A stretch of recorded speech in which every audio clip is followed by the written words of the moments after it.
The year 1892 does not feel like the past in the hollows of the Blue Ridge. Here, time is a slow-moving river, and the stones at its bottom never change. This story, pulled from a forgotten church ledger and the brittle pages of a sheriff's private journal, is one of those stones.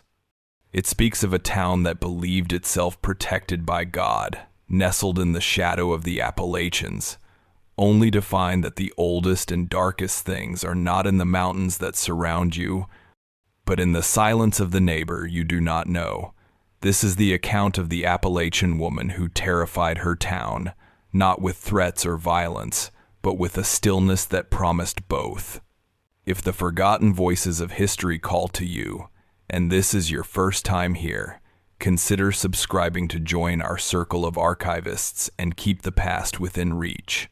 The town itself was little more than a single muddy road, a spine of civilization flanked by a dozen rough-hewn wooden structures. There was a general store, a blacksmith, a sheriff's office that doubled as a jail, and the St. James Parish Church, its steeple a lonely finger pointing toward a sky that often felt too vast and too empty. The mountains pressed in on all sides, immense and ancient, their slopes thick with pine and shadow. The people of Blue Ridge were as rugged as the land they occupied. They were God-fearing folk, their lives dictated by the turning of the seasons, the success of the harvest, and the word of their preacher. They knew each other's business, each other's sorrows, and each other's sins. It was a place of hard certainties, where the unknown was not a curiosity but a threat. Into this closed world, in the autumn of that year, came the woman. Her name, they would learn, was Martha Ellison. She arrived without fanfare, on a day when the air held the first sharp bite of coming winter. She rode a tired, sway-backed horse that pulled a small wooden cart containing a single scarred trunk. She was a widow, they whispered, though no one knew how they knew. She did not stop in the center of town or announce her intentions at the general store. Instead, she guided her horse up the winding, neglected path that led to the old Miller cabin, a place that had stood empty for a decade, slowly surrendering to the ivy and the mountain damp. The cabin was crooked and small, its windows like vacant eyes looking out over the town below. It was isolated, a good half-mile from the nearest neighbor, perched on a hill as if it were an outpost between the world of men and the deep, unquiet woods. The townsfolk watched her arrival from a distance. They saw her tie the horse to a rotted fence post. They saw her unload the heavy trunk herself, her movements slow and deliberate, showing a strength that seemed at odds with her slender frame. She wore a simple, dark dress, the color of soot, and her hair was pulled back so tightly that it seemed to strain the pale skin of her face. She looked, to them, like a woman who had already buried everything she ever loved. This was their first humanizing thought of her. She was a widow, consumed by a grief so profound it had erased all other parts of her. This initial sympathy, however faint, did not last the week. It began to curdle the first Sunday after her arrival. The church bell of St. James Parish rang out across the valley, a familiar, summoning sound that called the faithful from their homes. Father Alistair Finch, a young scholarly priest who still believed that logic and scripture could solve any mystery of the human heart, watched his congregation file in. He knew them all. The Vances, the Hemlocks, the Turners. He saw their children, scrubbed and restless in their Sunday best. Then he saw her. Martha Ellison sat alone in the very last pew, a still, dark shape in the corner of his eye. She had entered so quietly that no one had noticed until she was already seated. Throughout the service, she did not move. She did not sing the hymns. Her voice did not join the collective murmur of prayer. Her hands, resting in her lap, were perfectly still. She held no Bible. Father Alistair Finch found his gaze drawn to her again and again. Her eyes were fixed on him, not with piety or interest, but with a flat, unreadable intensity. It was as if she were not there to worship, but to observe, to measure. The other parishioners felt it too. A cold draft seemed to emanate from that final pew. Whispers followed her as she departed, slipping out before the final benediction as silently as she had arrived. They said her stillness was unnatural. They said it was the stillness of a predator, not a penitent. The unease she planted in the church grew in the fertile ground of the town market. The market was the heart of Blue Ridge, a place of commerce and conversation. Farmers brought their produce, women traded gossip and recipes, and children darted between the stalls. It was a loud, vibrant, living thing. Martha Ellison attended the market, but she was never a part of it. She would walk the periphery, her gaze sweeping over the goods without ever touching them. She never haggled, never asked a question, never offered a greeting. She would acquire what she needed, a small sack of flour, a block of salt, and retreat back to her cabin on the hill. Her silence was a wall. It was a rebuke to the tight-knit community, a rejection of their unspoken rules of engagement. They tried, at first. Goodwife Hemlock had offered her a fine apple, saying she looked peaked and needed some nourishment. Martha had simply stared at the offered fruit, her face betraying no emotion, until the woman's hand faltered and dropped back to her side. The apple suddenly felt like a foolish, childish thing.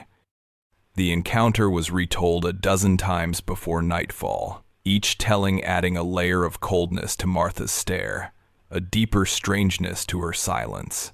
The people of Blue Ridge were accustomed to hardship, to the harsh realities of mountain life.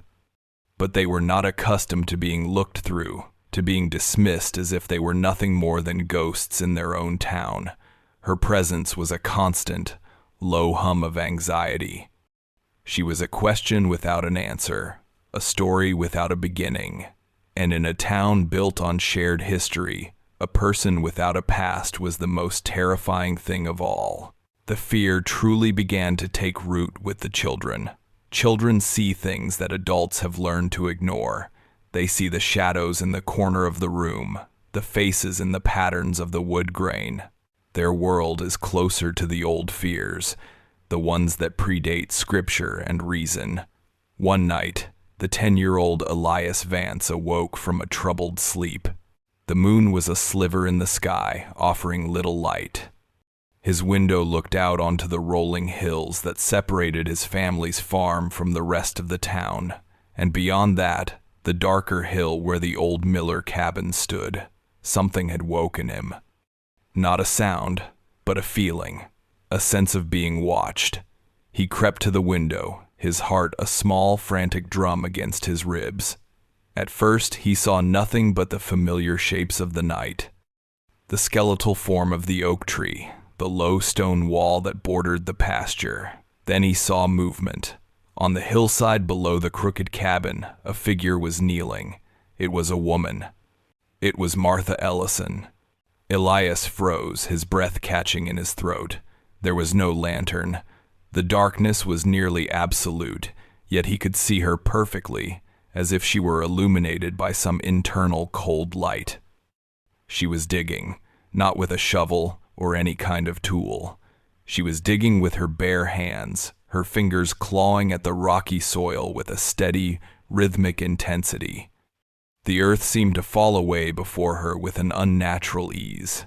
She worked with a focused, tireless purpose that was chilling to behold. There was no sign of effort on her part, no strain in her shoulders. Just the constant, silent excavation. What was she looking for? What was she burying? The questions clawed at the edges of the boy's mind, but he could not form them. All he felt was a profound and primal dread. This was wrong. This was a secret he was not meant to see. He watched for what felt like an hour, though it was likely only a few minutes. He watched as she scooped handful after handful of dark soil from the earth, her movements precise and unnerving. He did not see what, if anything, she placed in the hole or took from it. He only saw the act itself, a violation of the night, a ritual performed under the dark of the moon. He finally pulled back from the window, his body trembling. He ran to his parents' room, his words tumbling out in a panicked whisper. He told his father that he saw the woman from the cabin on the hill.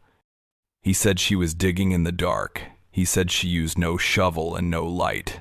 His father, a practical man named Thomas Vance, listened with a weary patience. He told his son it was a bad dream, a night terror brought on by too many ghost stories told by the older boys. He told him to go back to sleep. He led Elias back to his room and tucked him into his bed, but before he closed the door, Thomas Vance lingered for a moment at the window. He stared out at the dark hill where the cabin stood. He saw nothing. No light, no movement, but as he turned away, he could not shake the image his son's words had painted in his mind. The image of a silent woman, digging in the cold, hard earth, alone in the dead of night. The story, despite the father's dismissal, began to spread. Elias told his friends, and they told their parents.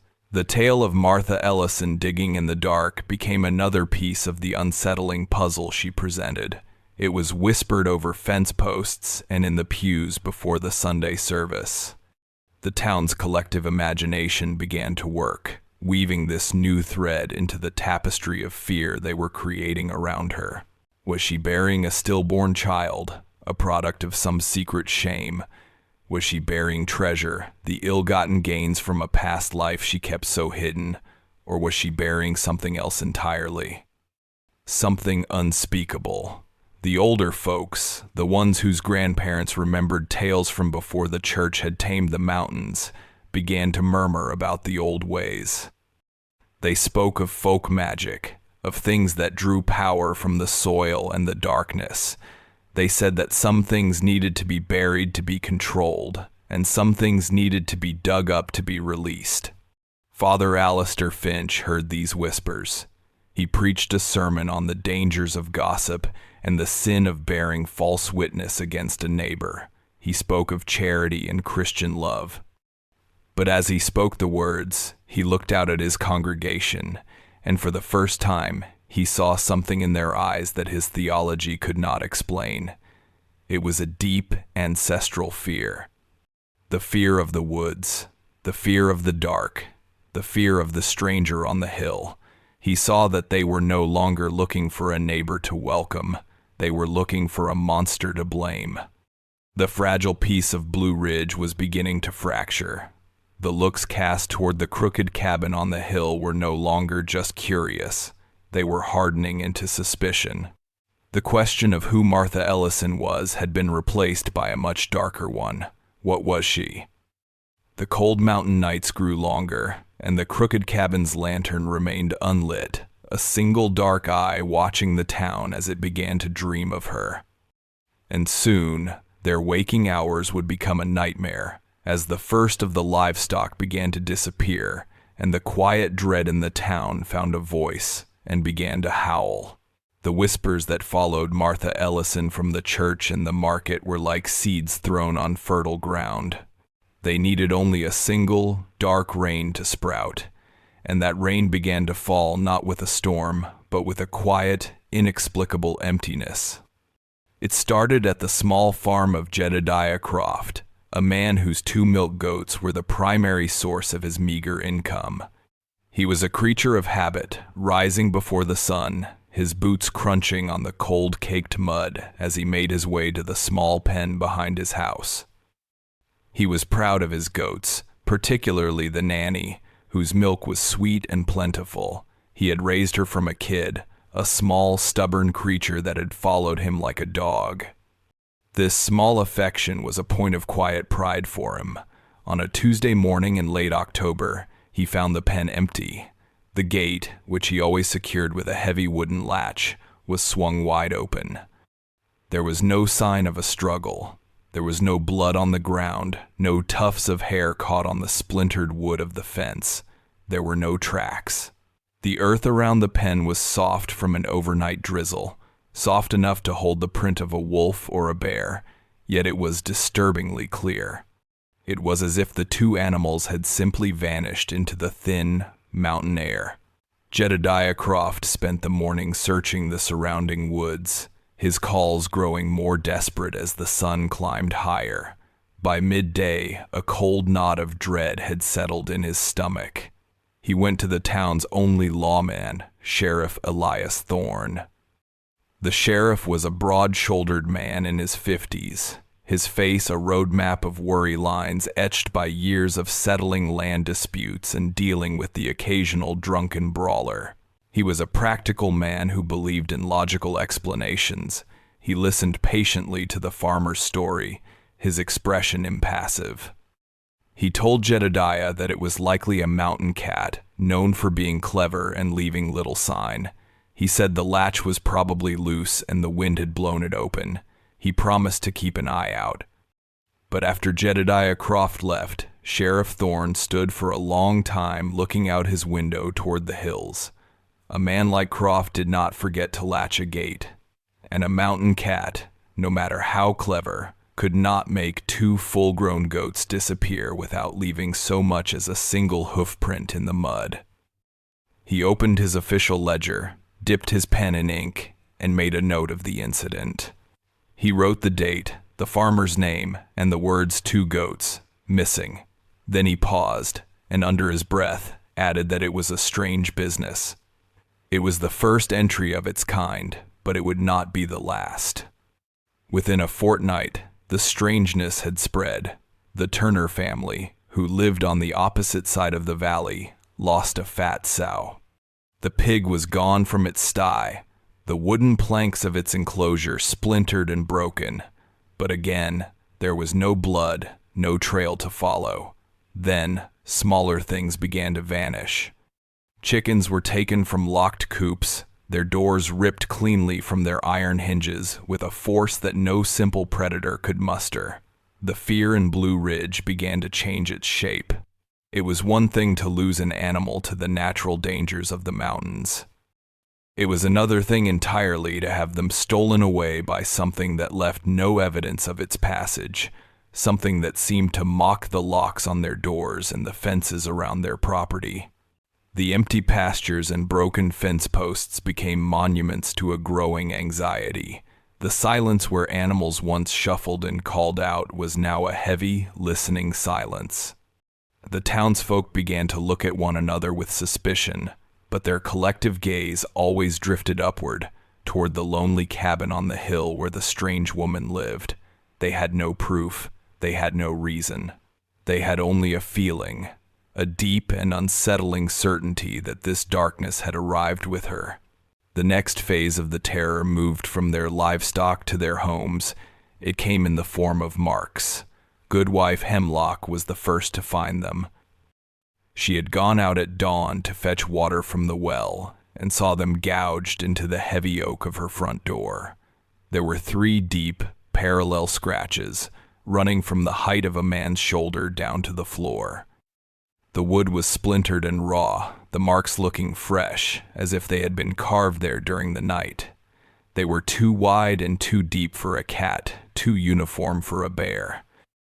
Her husband, David Hemlock, a blacksmith with strong, calloused hands, ran his fingers over the gouges. He said he had never seen an animal that could make such a mark. He said it looked as if a giant, 3-fingered hand had tried to claw its way inside. He took a heavy hammer and a new iron bolt and reinforced the door that very morning.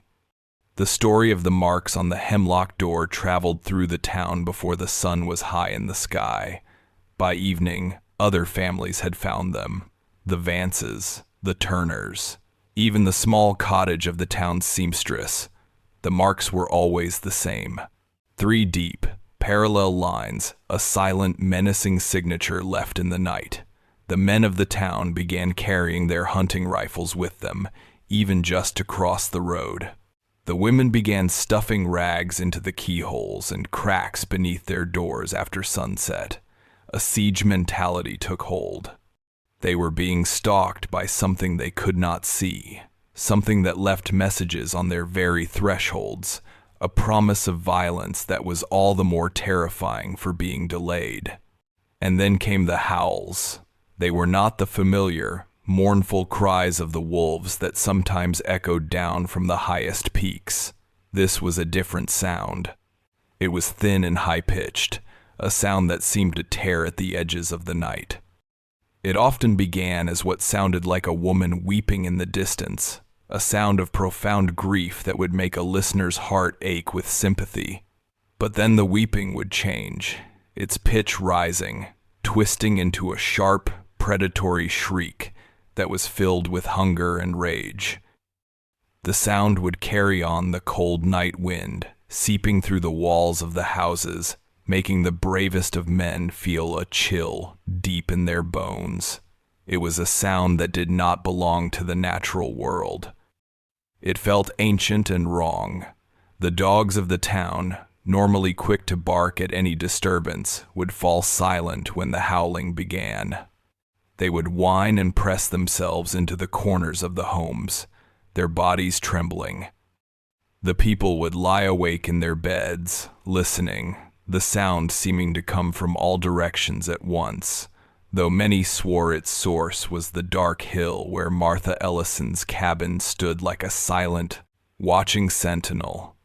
They imagined her inside, perhaps sitting by her cold hearth, listening to the same terrible sound, and they wondered if she was afraid, or if she was pleased.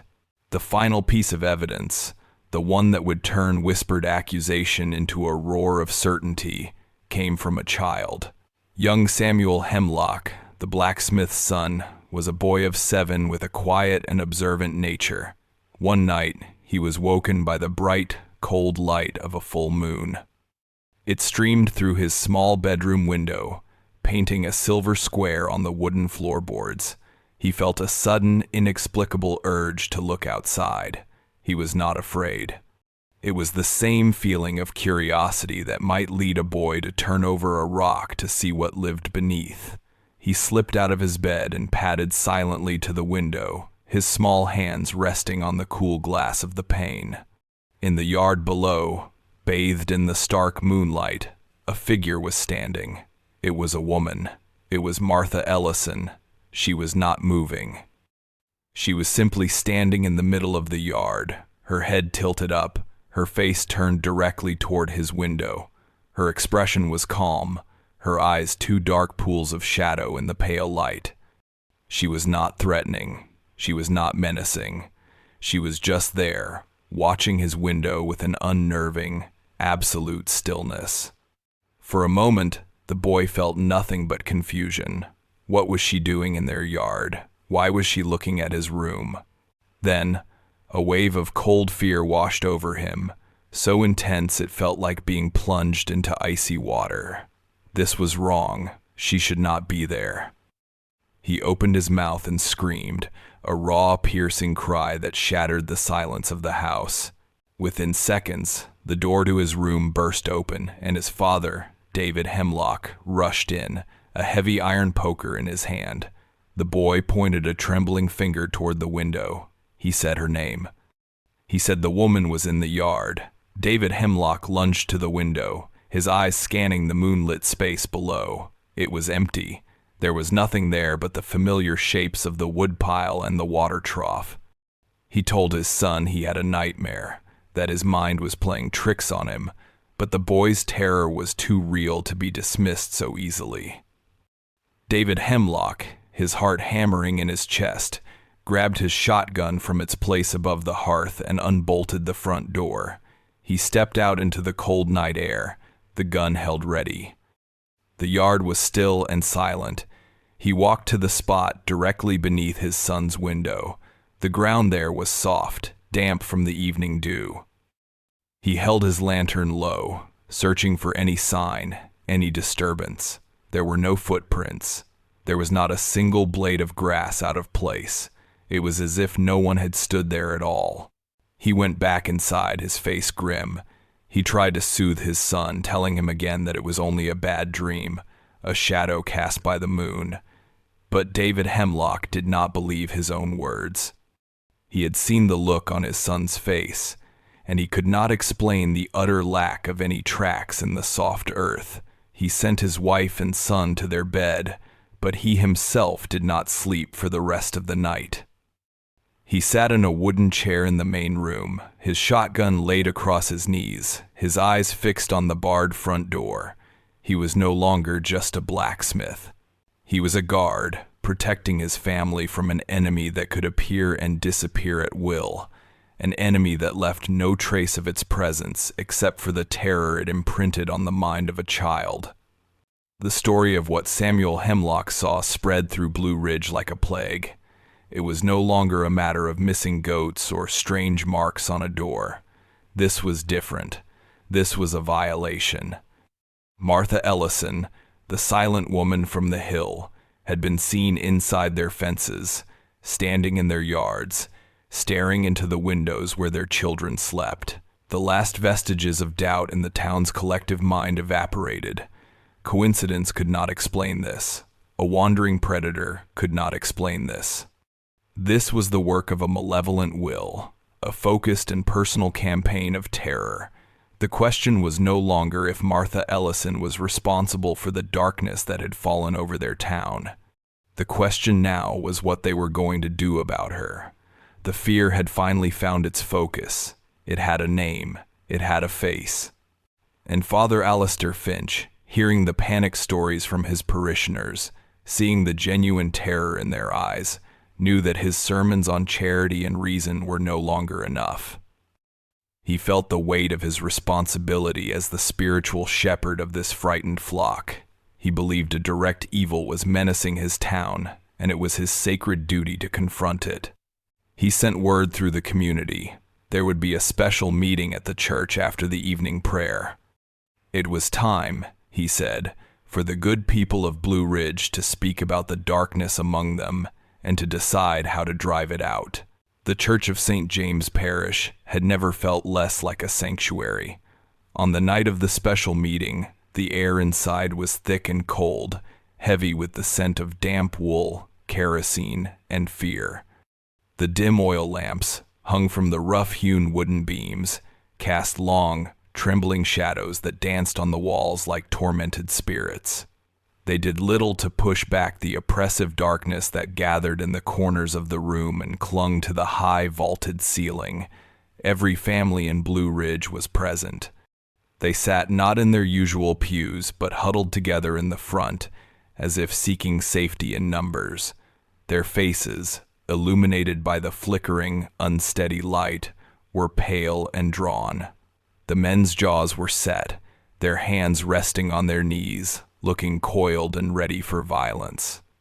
The women clutched shawls around their shoulders, their eyes wide and searching, darting toward the dark, empty windows as if expecting to see a pale face looking back at them. Even the children were silent, their usual restlessness replaced by a preternatural stillness, their small faces reflecting the stark terror of their parents. They were a flock, but they felt like cornered prey. Father Alistair Finch stood at the pulpit, his knuckles white where he gripped its wooden edges. He was a man of books and quiet contemplation, more comfortable with the learned arguments of theologians than the raw, primal fear that now confronted him. He had spent the afternoon in prayer, searching for guidance, for words that would soothe his congregation and restore order. But the scriptures he read spoke of devils and demons, of a spiritual darkness that was as real and as present as the mountains outside. He looked out at the faces before him and saw that their fear had gone beyond reason. It had become a living entity in the room, a presence that demanded not comfort, but action. He knew then that he could not quell this storm. He could only hope to direct it. He cleared his throat, and the small sound was unnervously loud in the heavy silence.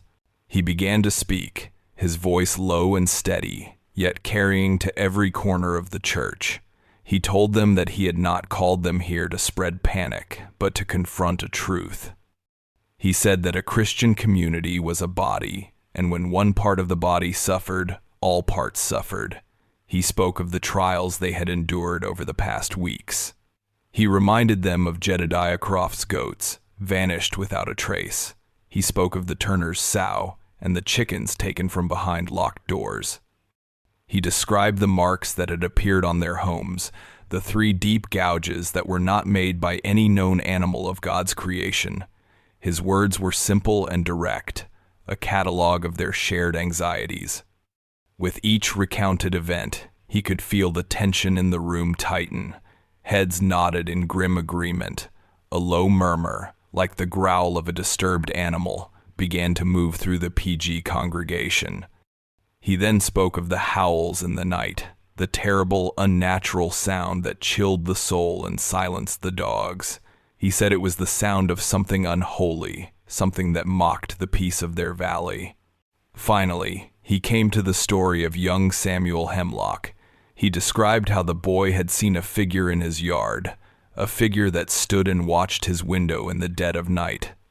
He did not say that the figure left no footprints. To mention that would be to introduce a mystery, and these people were not in need of more mysteries. They needed a certainty. He paused, letting the weight of his words settle upon them. The silence in the church was now absolute, a fragile skin stretched taut over a well of rising fury. Then, he did what he had prayed he would not have to do. He gave the fear a name. He said that all of these events, all of this creeping terror, had begun at the same time. He said it had begun when the woman, Martha Ellison, moved into the old Miller cabin. He stated that she lived apart from them, that she refused their fellowship, that she sat in the back of God's own house and offered no prayers. He told them that darkness thrives in isolation, that evil seeks out the places that have been abandoned by community and by faith. He did not call her a witch. He did not need to. The word was already there, unspoken, hanging in the smoky air between them. He had simply given them permission to believe it. He concluded by saying that they were a people of God, and they would not suffer a blight to fester in their midst. He said they had to protect their children, their homes, and their souls. When he finished, the church erupted. The low murmur broke into a flood of angry, fearful voices. Men stood up, their faces flushed with a righteous rage. For weeks they had been afraid. Now, they were angry, and the anger felt clean and powerful after so much helpless dread. David Hemlock, the blacksmith, his face a mask of grim determination, was the first to speak. He said the father was right. He said this was not a matter for Sheriff Thorne and his laws. He spoke of how the sheriff had dismissed the first reports, how he had spoken of mountain cats and loose latches. He said that the law of man was not equipped to deal with an evil of this nature.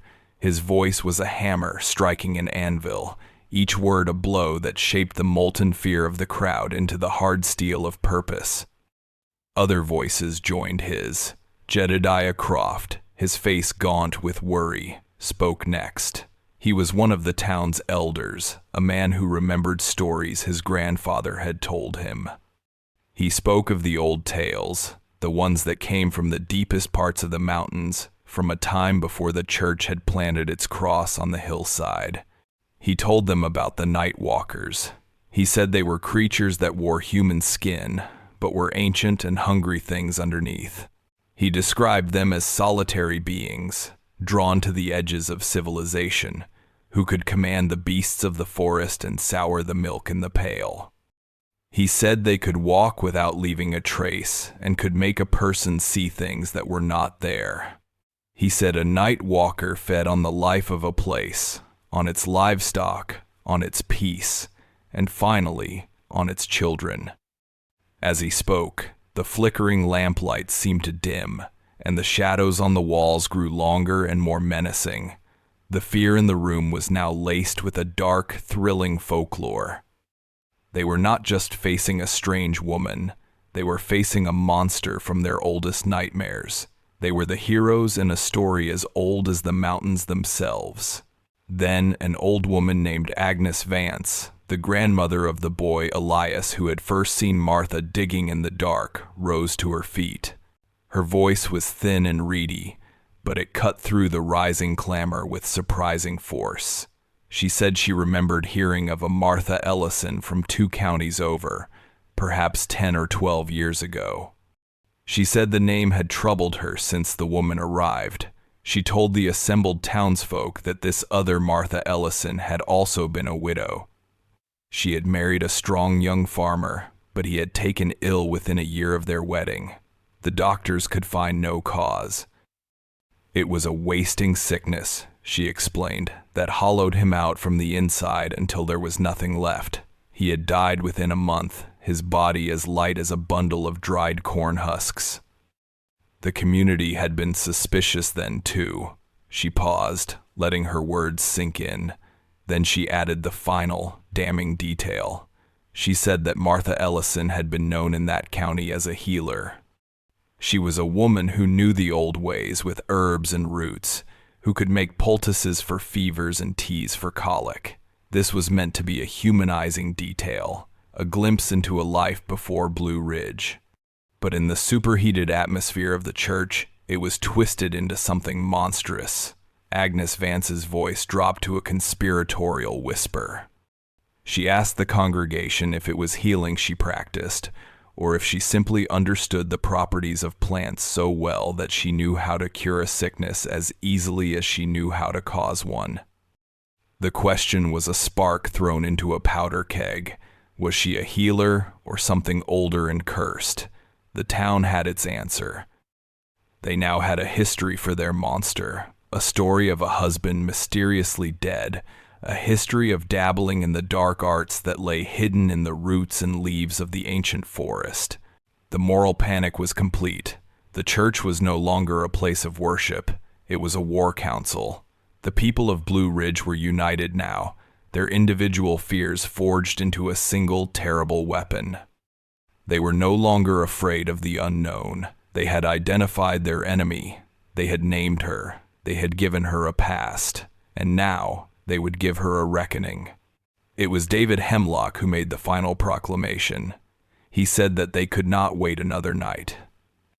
They could not sit in their homes, guarding their doors, while this evil sat on the hill above them, growing stronger. He said they would go to her, all of them, and they would face her. They would bring the light of God to her dark doorstep and demand an answer. His words were met with a roar of approval. There was no more debate. There was no more hesitation. Father Alistair Finch stood silently at the pulpit, watching the transformation.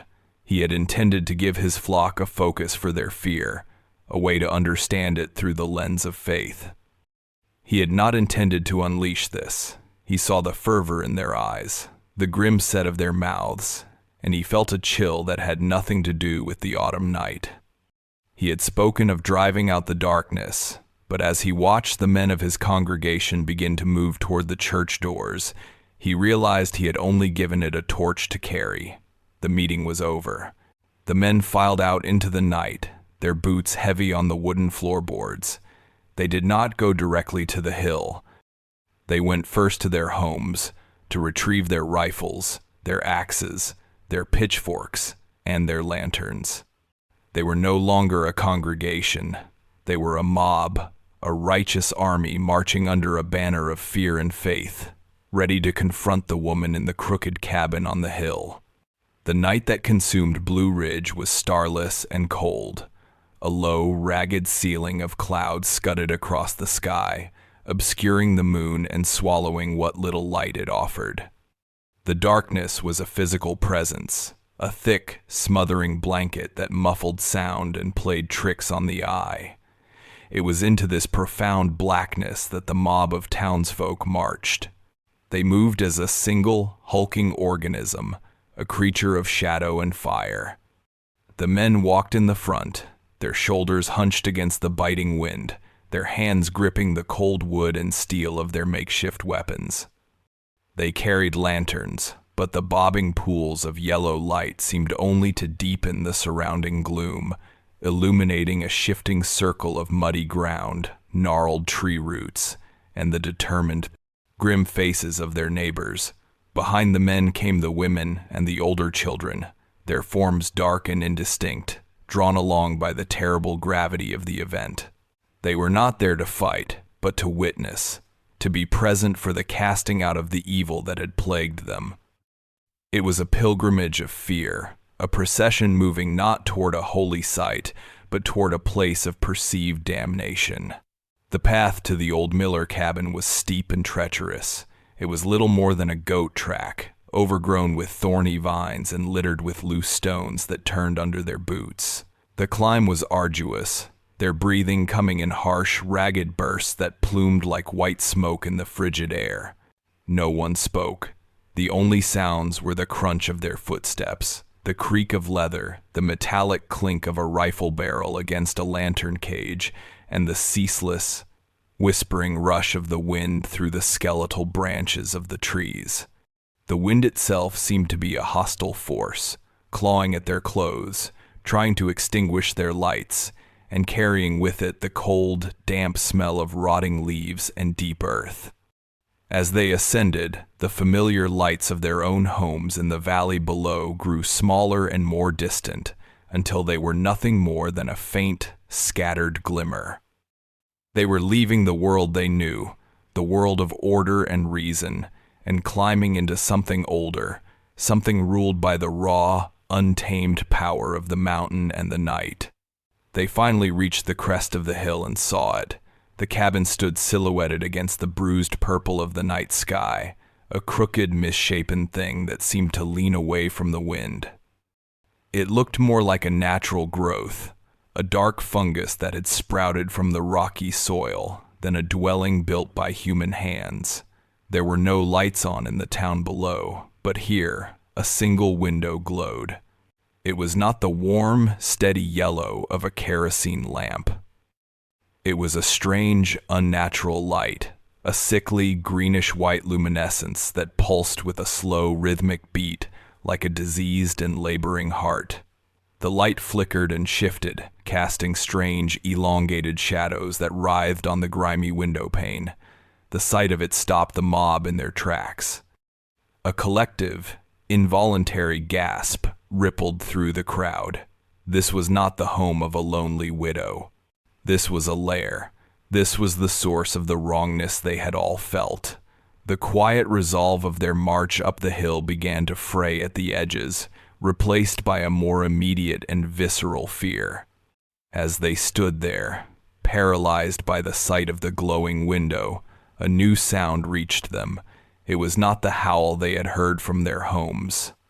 It was a low, guttural chanting, a rhythmic and monotonous drone that seemed to come from within the cabin itself. The sound was just on the edge of hearing, a vibration felt as much in the bones as it was heard with the ears.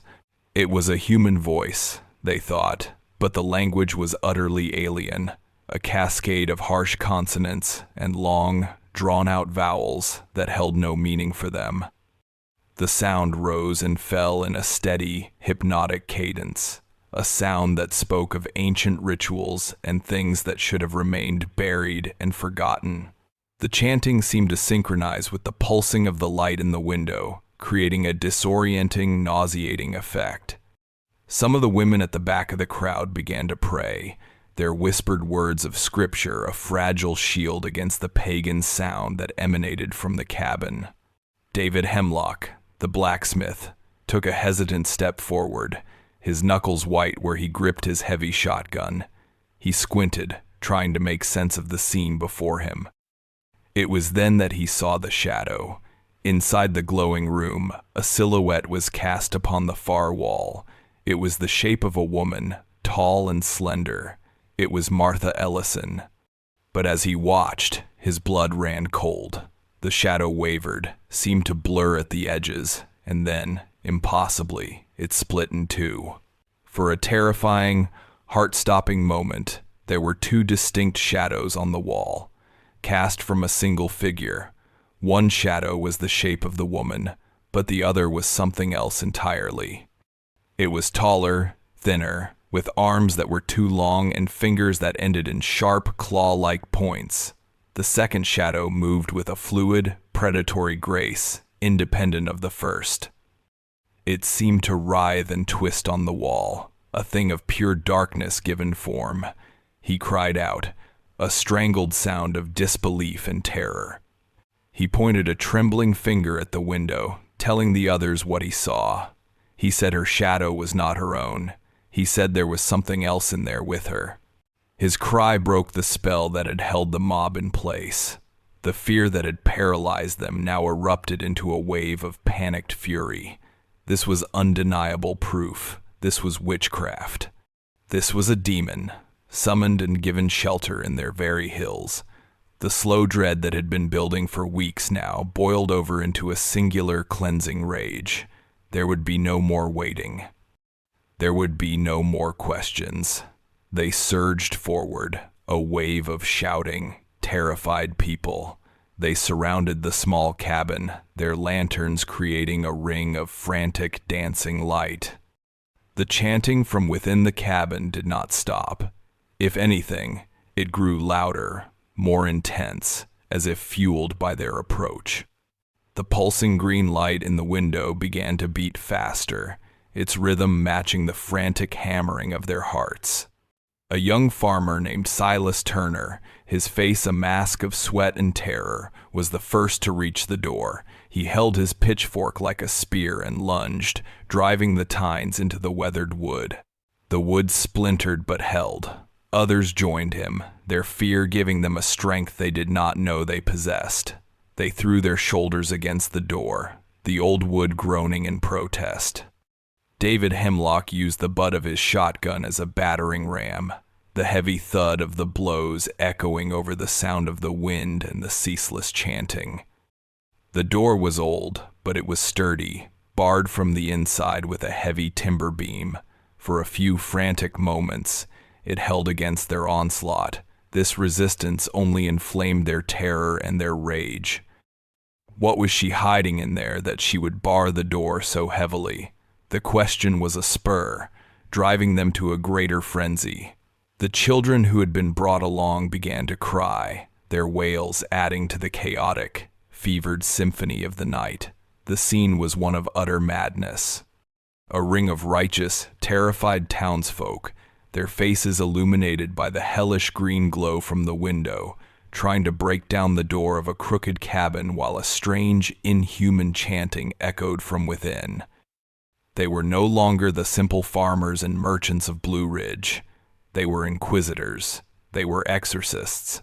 They were a force of primal fear, come to purge the world of an evil they could not comprehend.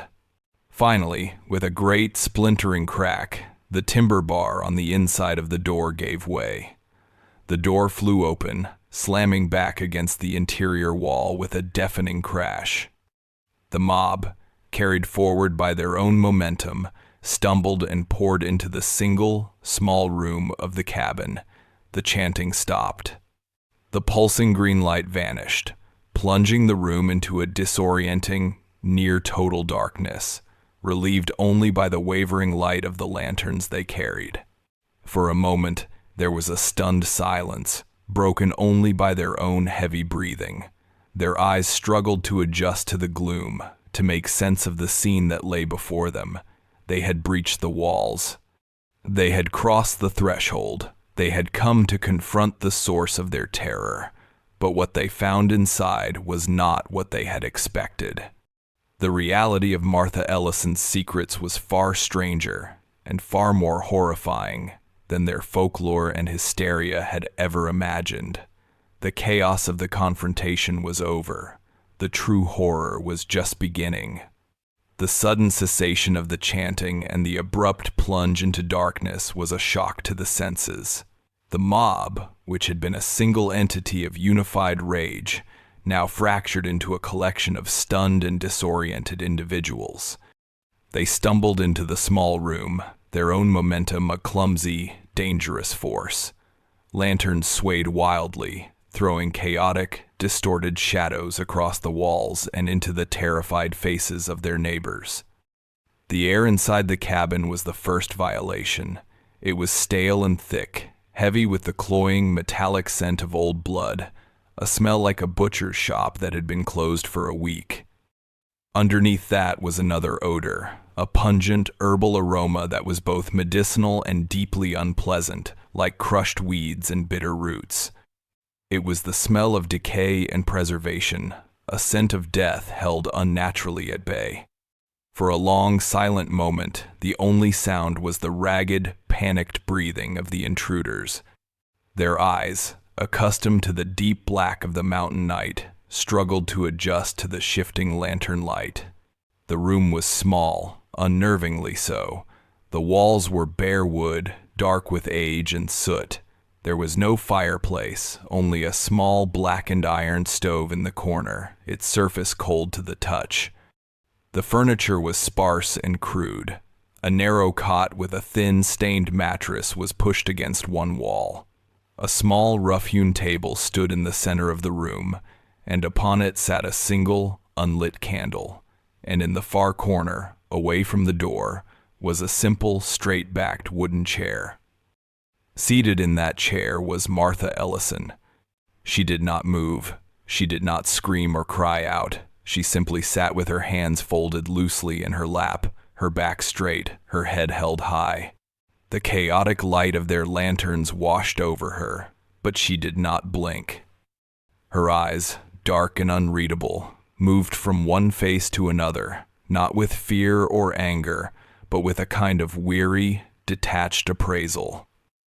It was the calm of a person watching a predictable and slightly disappointing play unfold. Her stillness was a profound and terrifying rebuke to their frenzied violence. They had expected a cornered animal, a cowering witch. They had found this, an unnerving monument of composure in the heart of their chaos. Her silence was more menacing than any curse she could have uttered. It stripped them of their righteous fury, leaving them feeling like clumsy, brutish children who had broken something they did not understand. As their initial shock began to subside, their eyes started to truly see the room around her.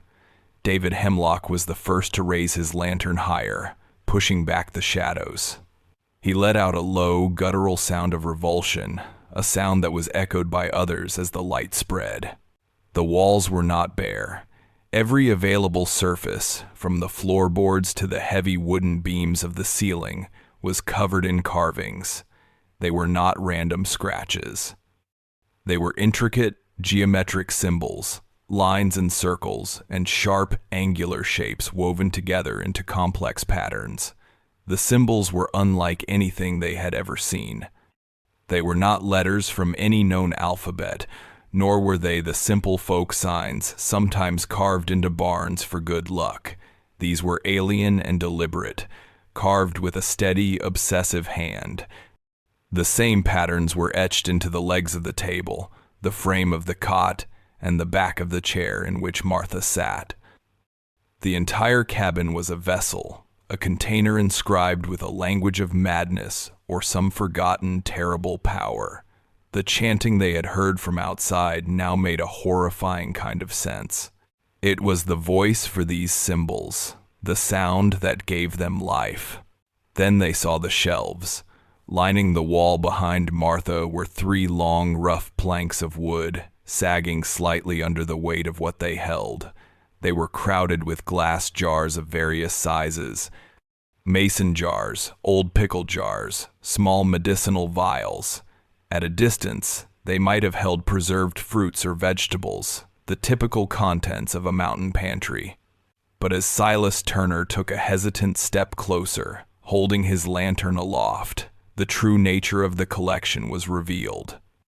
The jars were filled with a murky, yellowish fluid, a strange brine in which floated dark, organic shapes.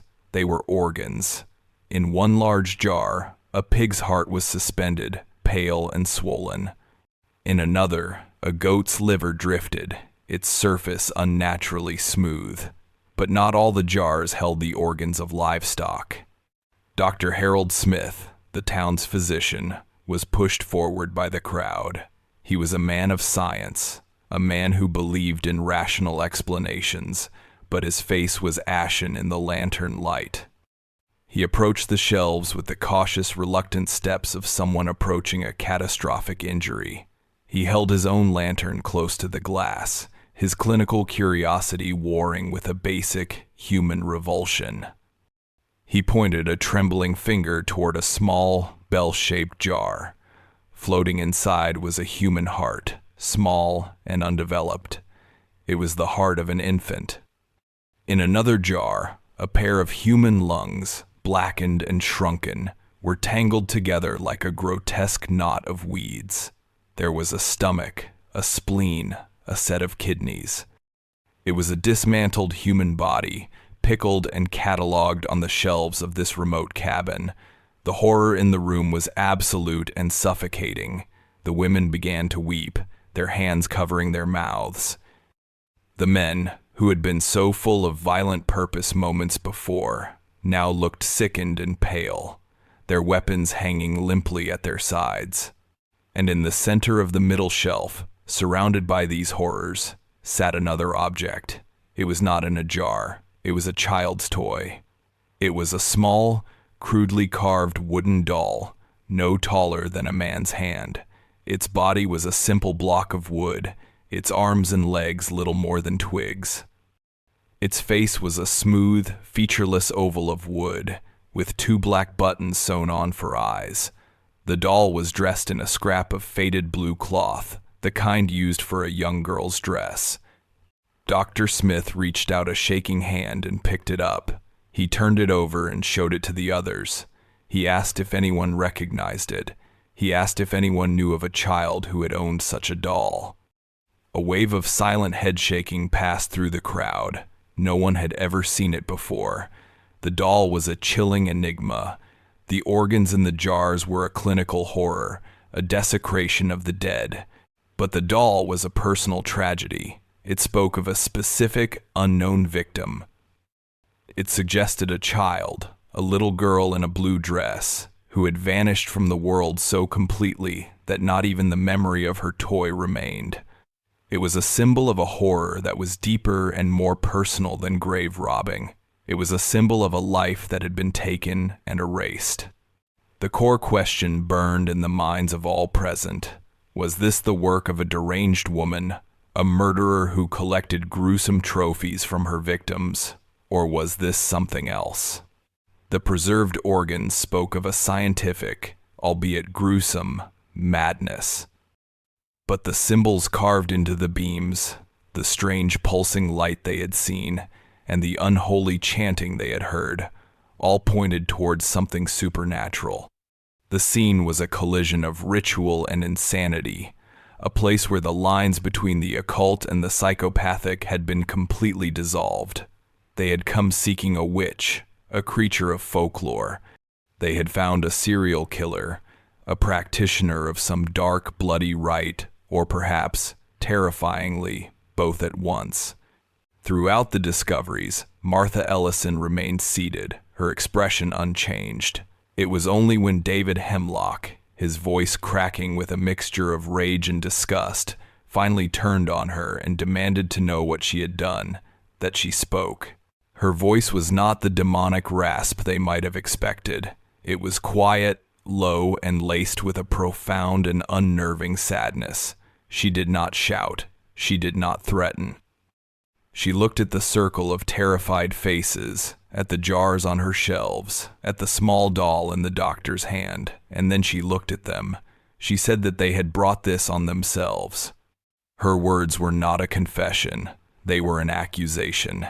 She said it as if they were the ones who had committed a transgression, as if their act of breaking down her door had unleashed a consequence that was now their burden to bear. The statement was so bizarre, so completely at odds with the horrific evidence that surrounded them, that it stunned them into silence once more. They had come to pass judgment, but she had judged them instead. Before anyone could react, before the fury could return to their veins, a new figure appeared in the shattered doorway.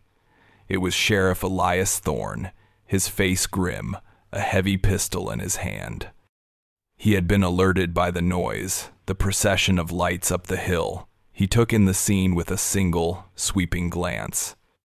He saw the mob, the weapons, the jars on the shelves, and the calm, still woman in the chair. His face, already etched with worry, seemed to age another 10 years in that moment. He did not need to ask what had happened. He simply walked to Martha Ellison and stood before her. He told her that she was under his authority now. He said she would have to come with him. And to the surprise of everyone, she did not resist. She stood up slowly, her movements deliberate and graceful. She did not look at the jars or the symbols. She looked only at the sheriff. As he placed iron shackles on her wrists, the crowd instinctively shrank back, creating a wide path for her to the door. They had come to capture a monster, but now that they could not bear to be near her. She walked through their midst, her head held high, her gaze fixed on the darkness outside. She did not look like a prisoner. She looked like a queen passing through a crowd of frightened, ignorant subjects.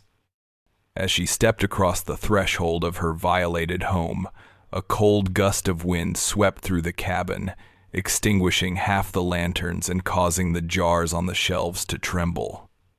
The townsfolk were left standing in the semi-darkness, surrounded by the evidence of her terrible secrets, the echo of her quiet, damning words hanging in the stale, cold air. They had removed the woman, but the horror she had curated remained, and a new, chilling fear began to dawn. The events they had blamed on her might not stop just because she was in chains. The arrest of Martha Ellison should have been the end of the story. For one brief, fragile day, it felt as if it was. As Sheriff Elias Thorne led her away from the violated cabin, a wave of profound, exhausted relief washed over the mob. They had faced the darkness and dragged it into the light. They had won. They returned to their homes, not with the triumphant shouts of victors, but with the grim, weary satisfaction of soldiers who had survived a terrible battle. They barred their doors, but this time it was not out of fear, but out of a desire for peace, for a final, blessed night of untroubled sleep. The next morning, a Sunday, the Church of St. James Parish was filled to capacity. The service had the air of a celebration. The hymns were sung with a desperate, joyful fervor, the voices of the congregation rising up to the rafters as if to physically cleanse the building of the fear that had saturated its walls just a few nights before. Father Alistair Finch delivered a sermon on the triumph of faith over evil, of community over the desolate isolation where darkness breeds. But even as he spoke the powerful, comforting words, he could not shake the image of Martha's cabin from his mind, the jars, the symbols, the child's featureless doll. He had given his flock a monster to slay, and they had done so, but the memory of her true, strange horror was a poison that had already entered his veins. He looked out at their relieved faces and felt a deep, abiding guilt. He had sanctioned their fear, and in doing so, had sanctioned their brutality. He prayed that the peace they had purchased with their rage would be a lasting one. His prayers would not be answered. The town jail was a small, cold structure of cut stone and heavy iron attached to the side of the sheriff's office. It contained only 2 cells, stark, barren rooms that smelled of damp rock and despair. Martha Ellison was placed in the cell on the left. It contained a narrow stone bench and a single, high window, crossed with 3 thick iron bars. Through it, she could see a small patch of endless, indifferent sky. Sheriff Elias Thorne was a man who believed in the simple, solid logic of the law. He believed in evidence, in motive, in confessions. The contents of Martha's cabin were evidence, he knew, but of a crime so monstrous and so bizarre that he had no name for it. He had sent a writer to the county seat, a full 2 days' journey away, to request the assistance of a circuit judge. Until then, Martha Ellison was his prisoner, his responsibility. He performed his duties with a grim professionalism. 3 times a day, he brought her a plate of simple food, bread and salted meat, and a tin cup of fresh water. She never touched the food. The plates remained by the door of her cell, untouched, until he came to collect them. She would drink the water, taking slow, deliberate sips, her dark eyes watching him over the rim of the cup. She never spoke. Not once. She simply sat on the stone bench, her back perfectly straight, her hands resting in her lap, the iron shackles on her wrists, a silent, incongruous decoration. Most of the time, she was perfectly still, a statue carved from shadow. But sometimes, when he looked through the small Judas window in the heavy cell door, he would see her smiling. It was a faint, almost imperceptible smile, a slight upward turn at the corners of her mouth. It was not a smile of happiness or of madness. It was a smile of secret knowledge, of serene and absolute confidence. It was the smile of someone who was not a prisoner at all, but a guest, patiently waiting for her hosts to realize the true nature of the game they were playing. The smile terrified Sheriff Thorne more than the jars of preserved organs, more than the symbols carved into the walls. It suggested that the cell was not a cage meant to hold her in, but a stage, a focal point from which her influence could radiate. It was a suspicion that would soon prove to be horrifyingly correct. The fragile piece of Blue Ridge lasted for exactly 2 days.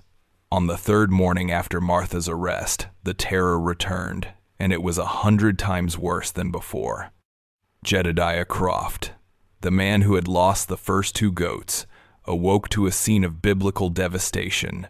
His entire flock of sheep, 12 in all, lay dead in his pasture. Their bodies were scattered across the frost-covered grass as if they had simply fallen where they stood.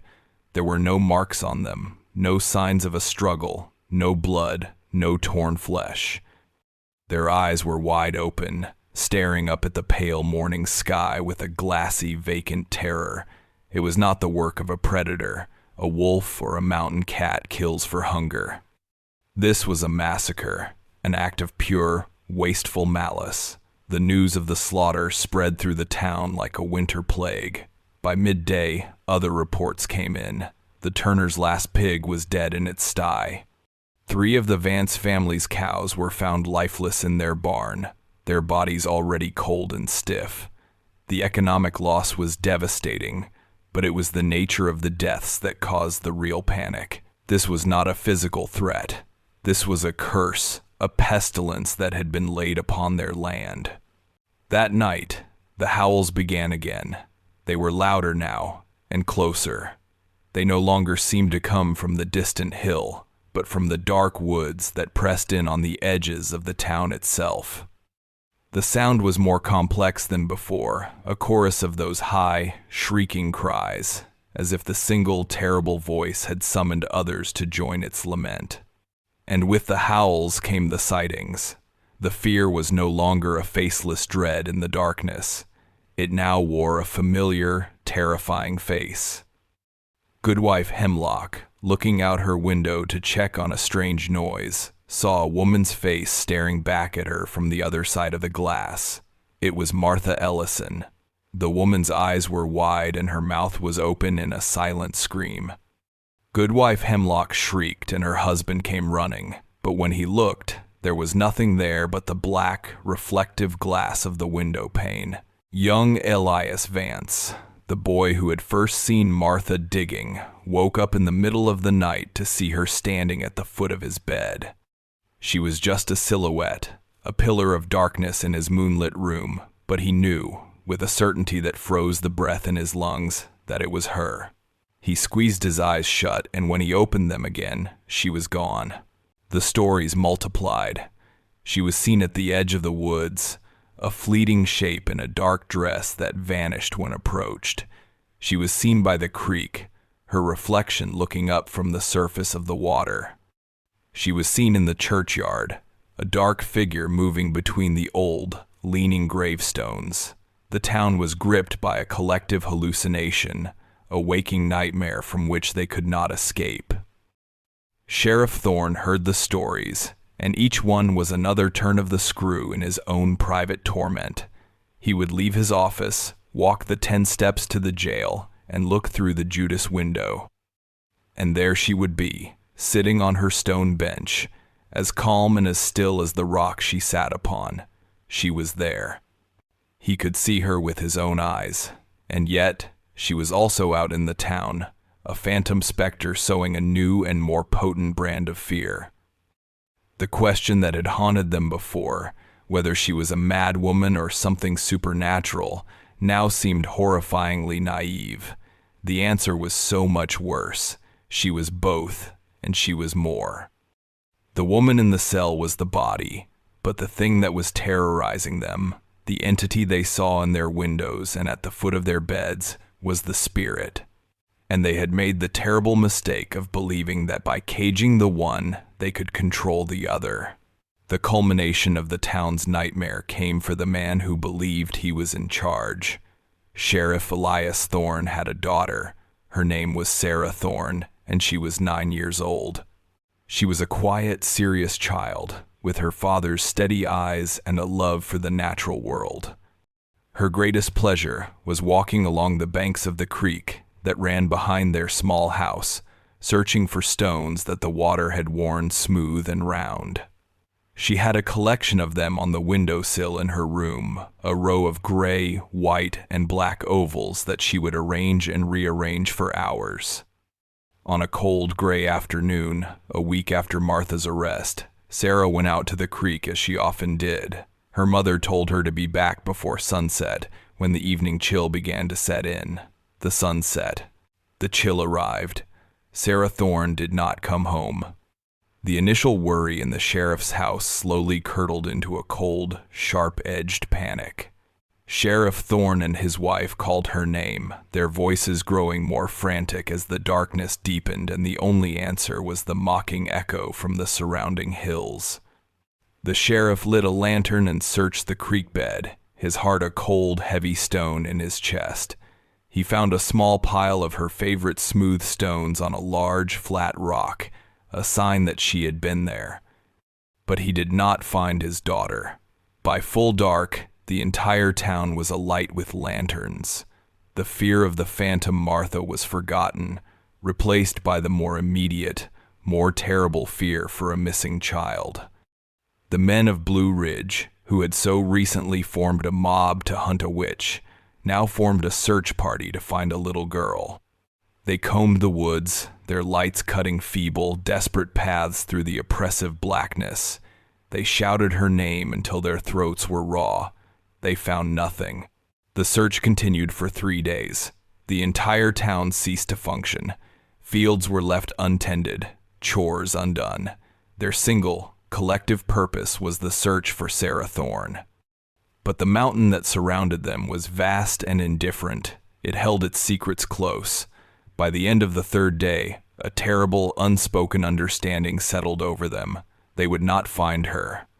Not alive.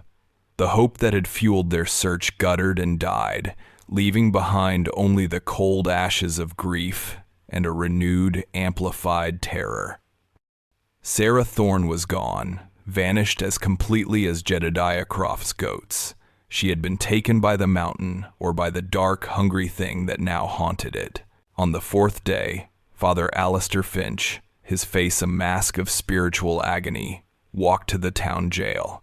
He believed this was his fault. His sermon had lit the fuse. The disappearance of the sheriff's daughter was God's judgment or the devil's victory. He did not know which was worse. He found Sheriff Thorne in his office, slumped over his desk, a man utterly broken by his failure to protect the one person he was meant to protect above all others. The sheriff allowed the priest to take the keys.